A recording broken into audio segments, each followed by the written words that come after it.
esta parte de la caída del hombre, del pecado y su castigo. Amén. Miraríamos ya el último párrafo de la confesión. Estamos viendo, vamos a mirar un poco del párrafo 3 y 4. Hay verdades que ya vimos en el párrafo 3 y 4, ¿sí? Hay verdades que ya vimos.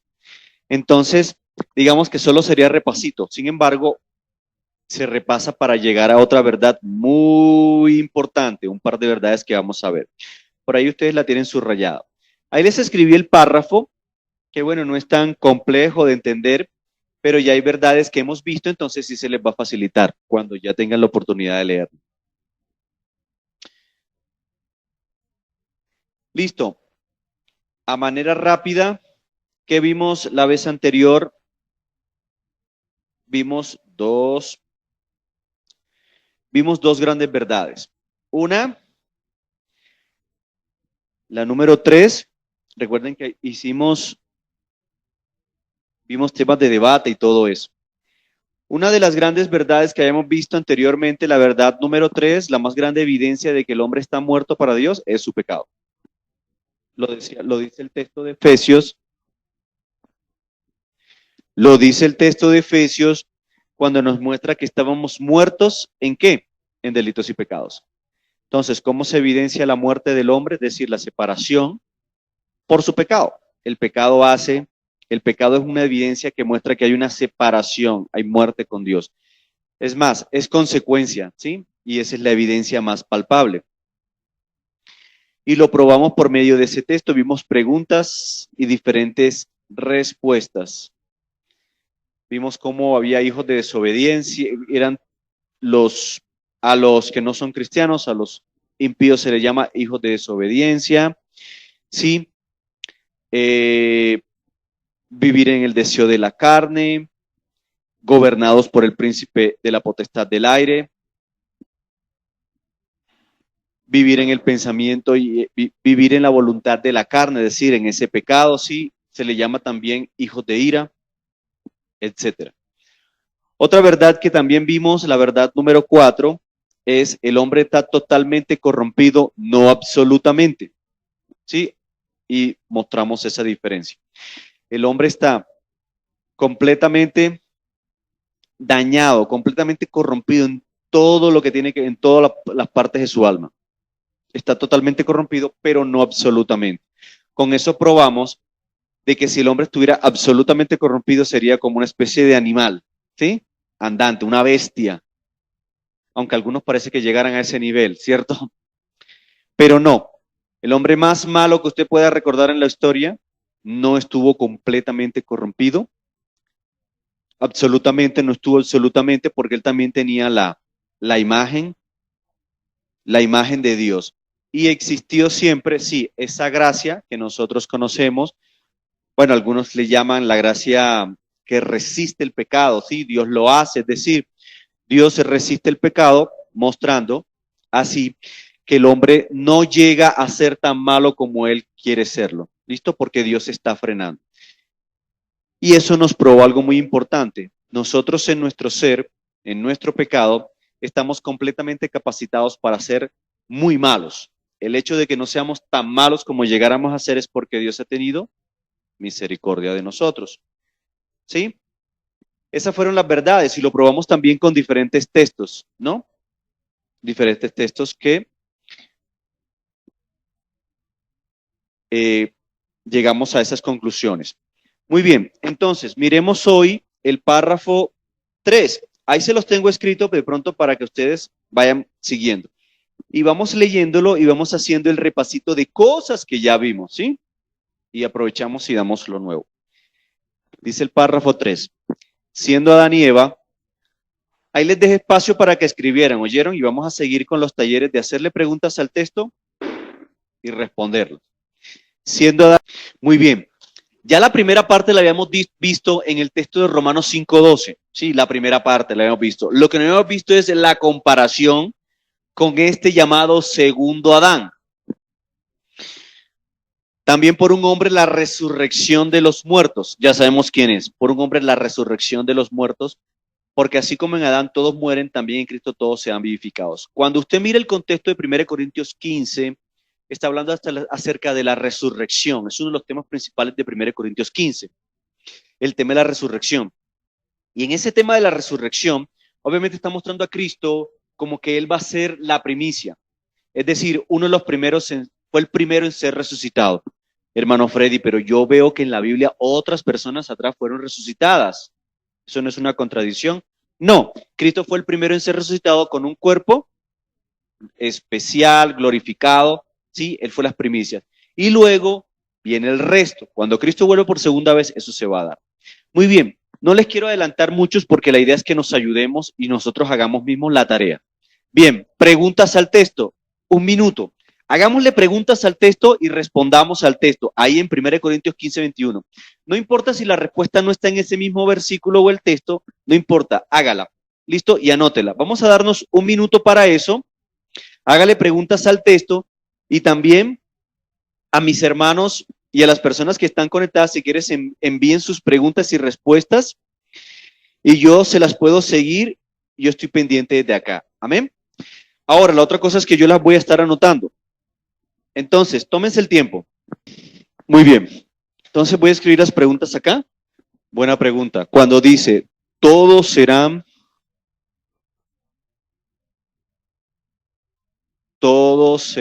vivificados. Así es que dice, ¿cierto? ¿Es salvación universal? Qué gran pregunta, hermana. ¿Se la podemos responder enseguida? Yo creo que sí, ¿cierto? Claro que sí. Aquí 1 Corintios 15. Y hermano, ¿usted encontró la respuesta en el texto? 15, 21. Muy bien. ¿En cuál? Ah, pero el 23 no lo tenemos en el folleto. Léalo, hermanita, el 23. Muy bien, parece que el texto del 23 lo acota, ¿sí? Es decir, que nosotros tendríamos que identificar, la respuesta la tenemos según el contexto. ¿Ya? Y si nosotros analizamos un poquito antes, entonces, 20, cuando dices, el 20, más ahora en Cristo resucitado de los muertos, primicias de los que durmieron, es hecho. También está hablando del contexto de las primicias, ¿no? Entonces, así como en Adán todos mueren, también en Cristo todos serán vivificados, pero cada uno en su debido de Cristo en las primicias, luego los que son de Cristo y en su venida. Entonces, en el contexto nos prueba de que no son toda la humanidad, ¿no? De que no es toda la humanidad. De que está hablando de aquellos que son Cristo y los que Él va a resucitar cuando Él venga por segunda vez. Amén. Amén. Entonces, todos. Habíamos hablado nosotros en una clase anterior, ¿sí?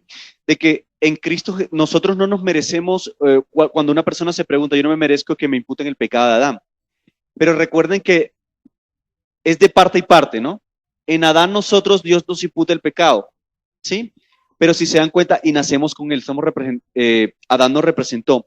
Pero cuando en Cristo somos representados, nosotros no merecemos tampoco en Cristo eso. Y somos escogidos en Cristo Jesús y en él también somos representados para ser vivificados. Ya fuimos vivificados en Cristo y esperamos en su segunda venida esta resurrección gloriosa.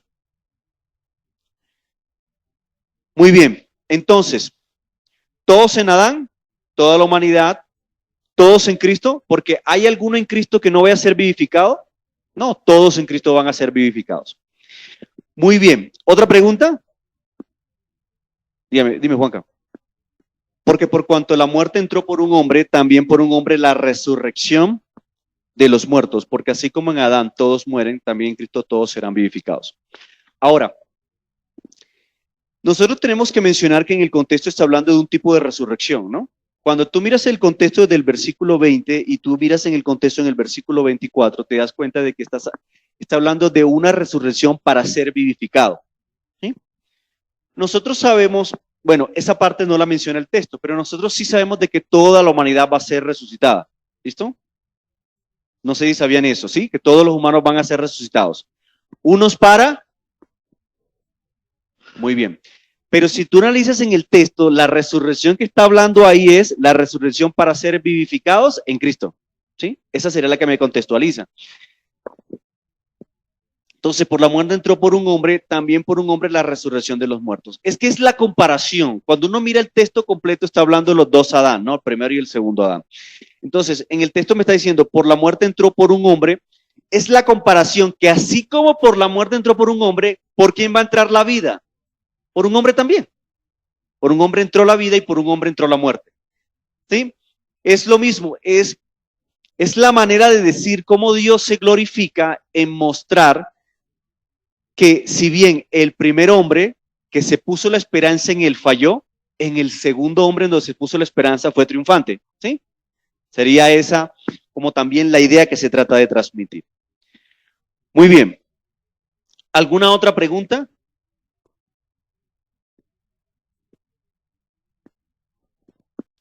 Vayan llenando, ¿no? Si quieren el folletico pueden ir llenando ahí con las preguntas y las respuestas, porque las preguntas son muy buenas. Entonces,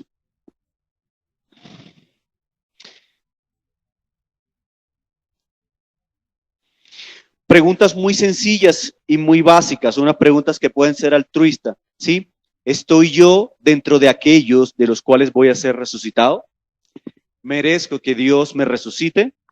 ¿Sí?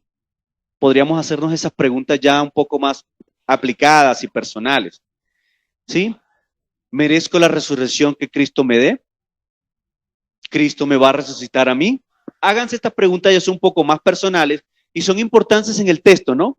No solo las dejemos un poco más allá como filosóficas, sino que traigamos esas preguntas y apliquémoslas a nuestra vida. Porque miren, si esto es así, entonces qué bendición. ¿Por qué yo habría de quejarme de que Dios me imputa el pecado de Adán si de la misma manera no me merezco que Cristo me salve y aún así me salvó? Qué bendición, ¿no? Gloria a Dios. Bueno, muy bien. Muy bien. Entonces el texto muestra, en Adán todos mueren.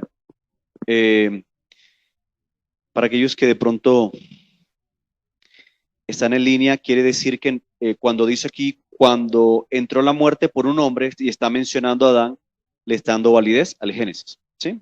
Se le está dando validez completa al Génesis. Quiere decir que el Evangelio y sus bases vienen desde el Génesis. El Génesis es literal y es histórico. Muy bien. El otro texto, Juan 6, versículos 40, 44 y 65. ¿Quién me ayuda a leerlo? Muy bien. Entonces, ¿qué vemos con esto? Esos son los que vamos a analizar ahora, ¿sí?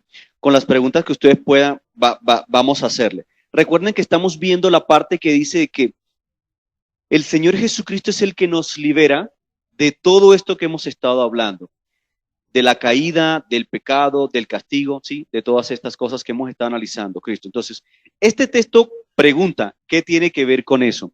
Entonces, vamos a hacer preguntas y respuestas, ¿sí? Basados en ese texto. Entonces, un minuto, analicen el texto y vamos a hacerle preguntas.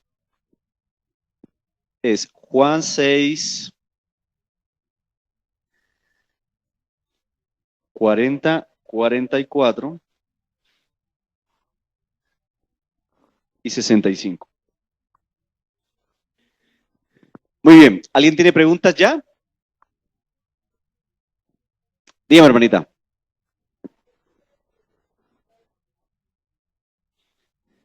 ¿Qué significa ver al Hijo? Hermana, ¿vio la respuesta en el texto? ¿Ah? ¿Lo está buscando? ¿Quién más? ¿Alguien responde la pregunta que hizo la hermana? ¿Qué significa ahí ver al Hijo? Yo ya alcanzo a ver como cierta repetición o sinónimos, ¿no? Amén.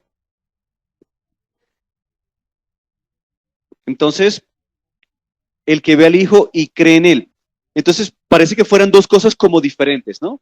Puede que encontremos cierta diferencia, pero están muy relacionadas. Es como si estuviera reafirmando. Cuando hablamos de ver al Hijo, estamos hablando de creer en Él, ¿sí?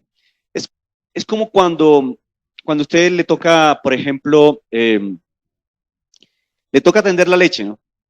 Porque la está hirviendo. ¿Qué pasa si se descuida? ¿Sí? Algunos dicen que no debe mirarla porque igual se le derrama.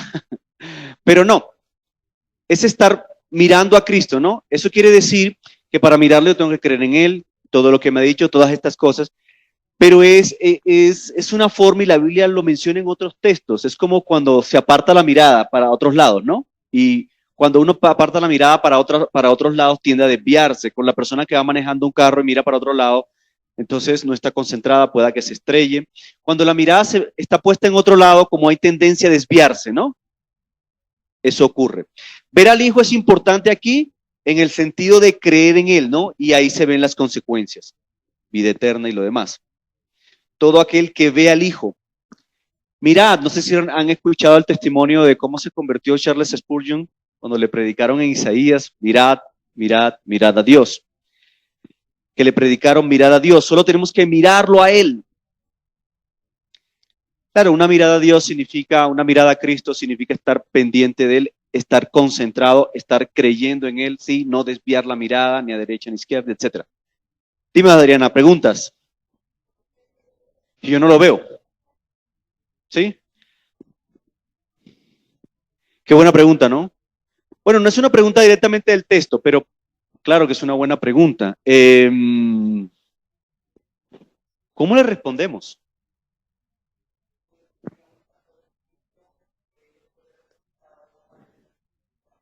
Quisito. Ven, colóquense más para acá, porfa, ¿sí? Es que ellos sin ver creyeron. Cuando le dijo a Tomás eso, ¿cierto?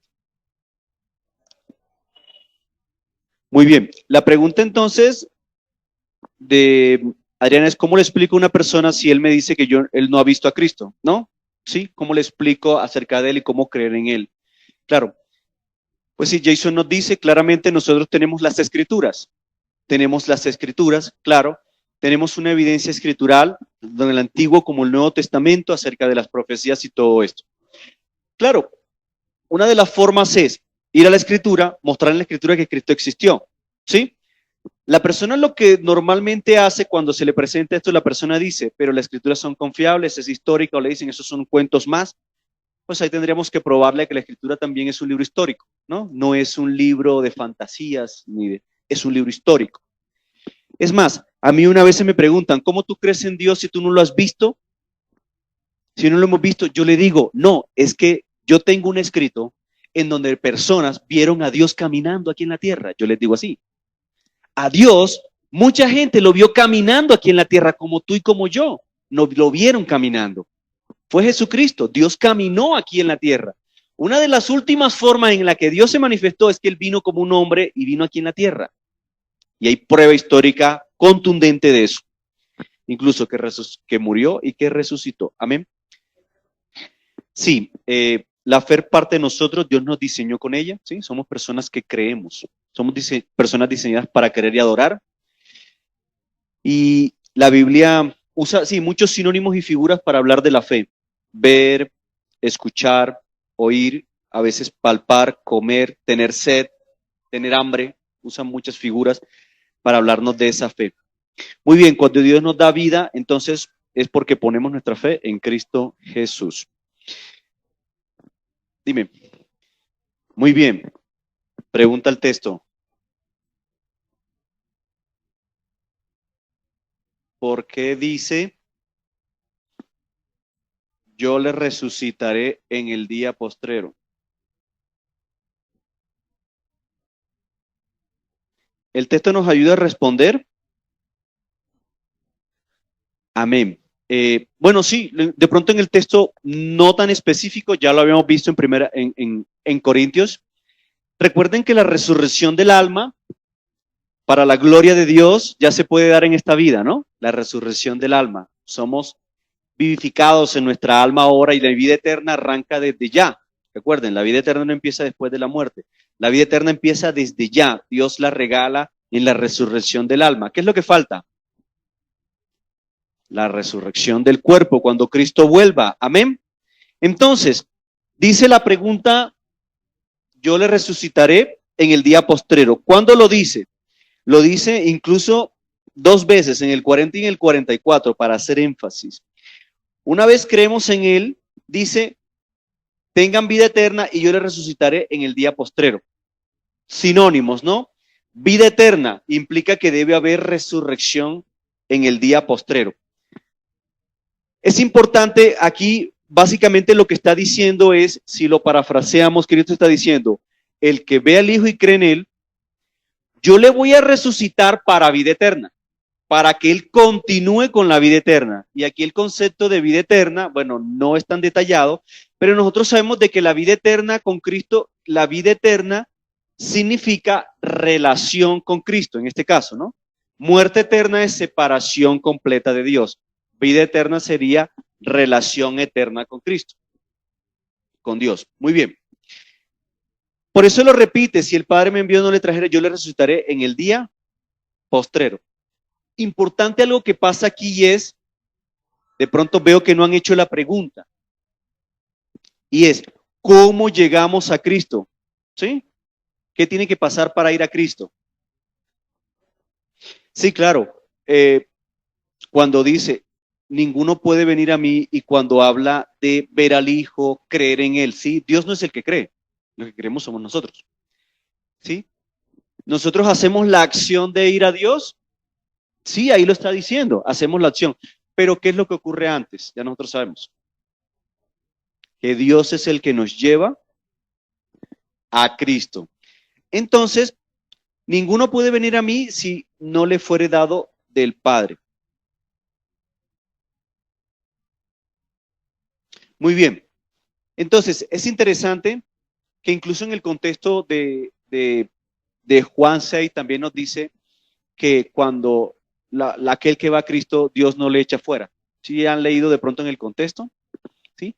Entonces, porque algunas personas se preguntan, y es una buena pregunta para el texto, hermano Freddy, ¿cómo yo sé de que ya el Padre me llevó a Cristo? Si tengo fe, si estoy viendo a Cristo, ¿sí? Estaría la respuesta en el texto. ¿Cómo sé? Esa sería una buena pregunta. Ahora, digamos que ese no debe ser el énfasis, ¿no? El hecho es que si usted está buscando a Cristo, no es algo que es propio suyo, es algo que Dios está haciendo en usted para que usted vaya a Cristo. Pero qué bonito saber que Dios se lleva toda la gloria, amén. Exactamente. Y el siguiente versículo también, básicamente, porque si bueno, la pregunta que hizo el pastor es, parece que la primera parte o el versículo 40 está diciendo que hay un orden, hay que creer en el Hijo y luego después de eso es que hay vida eterna y hay resurrección, ¿sí? Y parece una opción solamente humana, no. Cuando miramos el contexto nos prueba que todo eso ocurrió debido a que el Padre llevó a la persona al Hijo. Muy bien. ¿Alguna otra pregunta? Por si llega una persona. Bueno, realmente tendríamos que analizar de pronto los casos muy particulares, ¿no? Sí, porque no todos los casos, hay unos es posible que sean otras motivaciones, ¿no? Depende de la motivación. Hay motivaciones que son erradas y Dios termina llevándolas a buen término, ¿no? Hay unas que son erradas completamente y personas terminan desistiendo, no son cristianos. Pero hay unos que llegan y en el proceso llega el convencimiento y sí, nacen de nuevo y las personas continúan. Sí, es difícil, pero digamos que siempre nosotros respondemos lo mismo. Nosotros respondemos es que por sus frutos los conoceréis. Los frutos siempre van a evidenciar, ¿sí?, si la persona es cristiana o no. ¿Alguna otra pregunta? Muy bien, entonces, el párrafo 4 de la confesión nos dice esto. Ya algunas cosas las vimos, vamos a mirar la verdad nueva. Recuerden, la verdad que vimos hace un momento es, a no ser que el Señor Jesucristo los libere. Ahora, vamos a mirar esta, en el párrafo 4 dice, de esta corrupción original, no se confundan, recuerden, corrupción original, pecado heredado, ¿sí? Ya lo hemos visto. De esta corrupción original por la cual estamos completamente indispuestos. ¿A qué estamos indispuestos? incapacitados, opuestos a todo bien. Entonces hay una indisposición e incapacidad y opuesto a todo bien. La indisposición es porque nuestra inclinación está del otro lado, ¿no? Inclinación hacia el mal. Incapacidad, ya la vimos detalladamente en la clase anterior. ¿Qué dijimos con incapacidad? Incapacidad moral. Muy bien. ¿Eso qué significa? Muy bien. Entonces, ¿ibas a decir algo? Cuando hablamos de incapacidad moral, dijimos claramente y nos basamos en el texto de Juan 3, donde mencionamos que el hombre prefirió y amó más las tinieblas. Es decir, hay un odio y una indiferencia tan grande hacia Dios, sí, que el hombre está incapacitado moralmente para querer y desear ir a Dios. Como no quiere, no desea y no ama a Dios, sino que ama lo opuesto, las tinieblas, es por eso es que esa incapacidad es moral y Dios acusa eso. Cuando una persona no quiere hacer algo que debe hacer, es su responsabilidad y es responsable ante eso. ¿Listo? Es para tenerlo claro. Ok, sigamos. Y enteramente inclinados a todo mal, porque hablamos de que nada bueno y todo malo. Ay, hermana Freddy, entonces, o sea que yo nunca he sido cristiano, yo nunca voy a hacer nada bueno. Si haces un bien relativo, eso también lo hablamos, recuerden. Pero si tú quieres hacer un bien absoluto para Dios, tienes que cumplir con 3 cosas. Primera, para la gloria de Dios. Segundo, conforme a la ley moral de Dios. Y tercero, tiene que venir de la fe verdadera, para que puedas cumplir con un bien absoluto delante de Dios. Si no, solo haces un bien relativo y para Dios no es bueno. ¿Sí? ¿Quiere decir que no lo vas a hacer? Claro, sé un buen ciudadano, trabaja en el día a día para hacer las cosas buenas. Eso es un buen trabajo para la sociedad y eso ayuda mucho, sí. Pero eso delante de Dios y para salvación no te va a contar. Sí, y eso no te cuenta para recompensa. Solamente que Dios haga una obra en tu corazón, te rescate. Amén. Y así tú des frutos. Listo. ¿De dónde dice? Y bien enteramente inclinados a todo mal, proceden en sí todas las transgresiones. De esta corrupción original, de este pecado heredado, proceden en sí todas las transgresiones. Vamos a mirar un poquito de la fuente. ¿Listo? Con este texto, Lucas 6, 43 al 45. ¿Quién me ayuda a leerlo? Amén. ¿Qué le podemos preguntar al texto?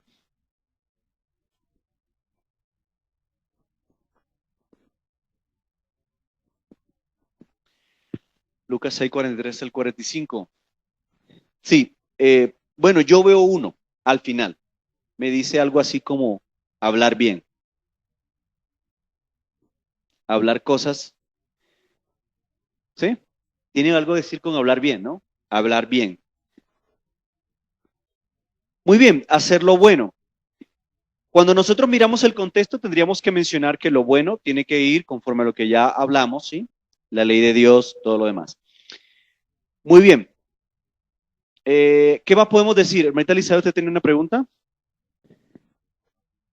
¿Qué es un hombre bueno y malo? Bueno, según el texto, ayudar al prójimo es una buena obra, ¿sí? Claro. Pero bueno, ¿podríamos decir que eso define completamente a una persona como algo bueno? No, ¿cierto? Hace falta más que eso. Pero claro que es una buena obra y hay que hacerlo. ¿Qué significa hombre bueno y hombre malo según el texto? ¿Qué le respondió el texto, mi hermana Elizabeth? Sí. Ya. La pregunta es si según el texto, con solo yo hacer buenas obras, entonces ya soy un buen fruto, ya soy un buen árbol, sí, porque estoy dando buenos frutos y eso significa, bueno, no sé, soy salvo o ya Dios me acepta o etcétera.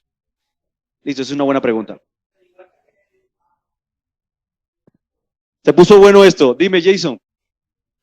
Sí. O sea, no es como un texto para hacer un juicio completo, ¿no? Más bien sí aplicaría personalmente, en donde nosotros podríamos preguntarnos, ¿soy un buen fruto o no? Como dice Jason, tendríamos que mirar el tema del corazón. Es decir, de alguna manera está diciendo, lo que sale de mí También es un tema de análisis personal, ¿no? Y es una pregunta que también aplica personalmente. Si lo que está saliendo por mi boca, yo puedo analizarme de qué eso es lo que está en mi corazón, de qué es lo que yo más hablo, de qué es lo que sale de mi boca. Ahora, en el contexto también habla de cerca de los alimentos, ¿no? No quise de pronto alargar el texto ahí para no desviarnos tanto, pero entonces es importante ver que la manifestación es hacia afuera, la manifestación hacia afuera implica qué es lo que hay adentro. Si Dios ha hecho un cambio en nuestra vida, se va a notar y se va a ver hacia afuera. ¿Listo? Lo mismo, si no hay un cambio, lo que está adentro se va a manifestar hacia afuera. Por muy hipócrita que sea una persona, se le va a notar. En algún momento va a salir esa parte del fruto malo. Amén. Entonces, si ante la pregunta sería, ¿qué tanto de Dios hay en la persona? ¿Qué tanto de Cristo? ¿Cuáles son sus motivaciones? Si lo hace o no para Dios. Y miremos el último texto y con ese terminamos. Mateo 15, del 18 al 20. ¿Qué me ayuda a leerlo?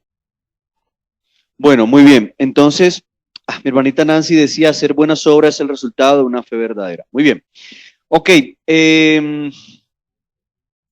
Mateo 15, 18 ya nos complementa un poco más este texto, nos dice un poco más, ¿sí? Estas cosas son las que contaminan al hombre, pero el comer con las manos sin lavar no contamina al hombre. Bueno. Eso quiere decir, esto complementando con el texto anterior, ¿no? Si se dan cuenta, complementado mucho con el texto anterior donde habla del árbol malo y obviamente el árbol malo produce frutos malos, ¿no? Entonces cuando hablaba de árbol, hablaba de algo adentro, entonces tú adentro nosotros aclaramos que era el corazón. Pero entonces de ahí es donde sale todo y se manifiesta hacia afuera.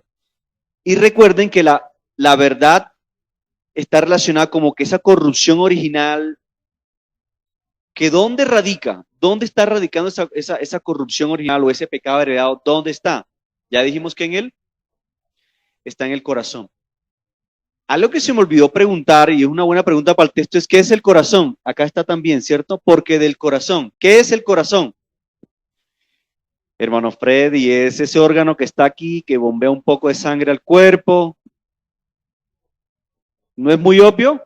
¿No?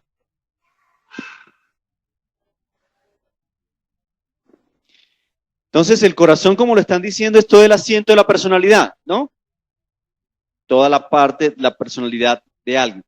Todo lo que somos, lo que sentimos, lo que pensamos, nuestra voluntad, lo que creemos, lo que sabemos, etcétera. Todo eso está relacionado con el corazón. Y ahí es donde está el problema, ¿no? Recuerden, todas nuestras facultades están corrompidas. Muy bien. Esto está en el contexto dentro de la pregunta esa de lo que si contaminaba al hombre, porque había un problema anteriormente, recuerdan de que si se comía con manos sucias, entonces eso era un problema de contaminación, ¿no? Pero Cristo quiere aclarar, antes Dios quería purificar a su pueblo y dentro de esa purificación había unas leyes relacionadas con lavarse las manos, ¿sí? Igual esas leyes de higiene son importantes hoy día. Qué bueno es que nos sigamos lavando las manos, ¿sí?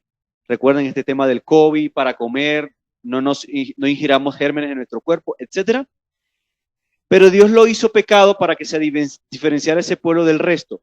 Pero importante tener en cuenta acá, y es que Cristo vino a aclarar. Ya en Cristo todas estas cosas en Cristo, eso eran sombras de lo que había de venir, y en Cristo todo esto ya está limpio. Ahora, Cristo está aclarando, no es tanto lo que entra, sino lo que sale. ¿Por qué es importante lo que sale? Y pregunta, ¿por qué lo que contamina es lo que sale? Porque ¿dónde está lo malo? Adentro, ¿sí? Adentro está lo malo. Usted se puede contaminar con algo que entre por usted podría contaminar su corazón con algo que entre con la boca, con algo que coma. No. ¿Por dónde le entraría algo a usted que le contaminaría su cuerpo? Por los oídos y por los ojos, ¿sí? Pero no. En el tema de la boca no es lo que entra, sino lo que hablamos. ¿Por qué? Porque evidencia lo que está dentro. Amén. Amén. Entonces, depende del grado de cauterización de la conciencia, ¿no? Básicamente. Una de las cosas que hace Cristo cuando venimos a Él es que nos enternece, la conciencia la toma y la vuelve sensible, ¿sí? Y mientras más estemos cerca de Dios en relación con Él, estará mucho más sensible esa conciencia para detectar lo bueno y lo malo y dependiendo de nuestra madurez también. Amén. Mis hermanitos, ahí terminamos por hoy. Entonces, el otro domingo, si Dios permite, terminamos. La idea es, vamos a ver un poquito acerca del tema del pecado residual en los cristianos, ¿sí? Ese que le llaman el pecado residual. Sí, vamos a hablar un poquito de cómo así el pecado, si existe en nosotros, entonces, qué significa, nos controla completamente, está destronado, qué significa eso. Y con ese tema ya terminamos este capítulo. Amén.